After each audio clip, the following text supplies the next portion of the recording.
સુરતની ઉધના પોલીસે કાફીની ડિલિવરી વાનની આડમાં દારૂની હેરાફેરીનો પર્દાફાશ કર્યો છે. પોલીસે દારૂ અને અન્ય મુદ્દામાલ સાથે 3 ઇસમોની ધરપકડ કરી છે. આ અંગે સુરતની ઉધના પોલીસે જણાવ્યું હતું કે ઉધના પોલીસની ટીમ પેટ્રોલિંગમાં હતી.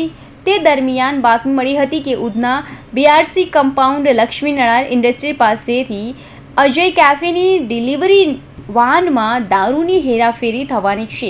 આ બાતમીના આધારે પોલીસ તપાસ હાથ ધરી હતી. આ દરમિયાન પોલીસે ટેમ્પામાં તપાસ કરતા તેમાંથી દારૂની બોટલો અને બિયરના ટીન મળી આવ્યા હતા. પકડાયેલ દારૂ અને બિયરની કિંમત 16,000થી વધુ થાય છે. આ સાથે પોલીસે અન્ય મુદ્દામાલ મળી 2.32 લાખનો મુદ્દામાલ જપ્ત કર્યો છે. પોલીસે આરોપી કુલદીપ જમન ચનિયારા, અશ્વિન કુમાર હીરામન યાદવ અને નીતિન કિશન અંબોરાની ધરપકડ કરી છે.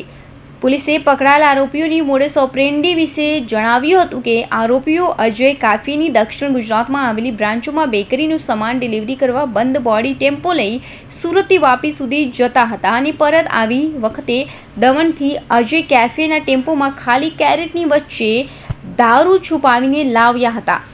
હાલ પોલીસે દારૂ સાથે 3 ઇસમોની ધરપકડ કરી કાયદેસરની કાર્યવાહી હાથ ધરી છે. Bureau report, Hind TV news, Surat.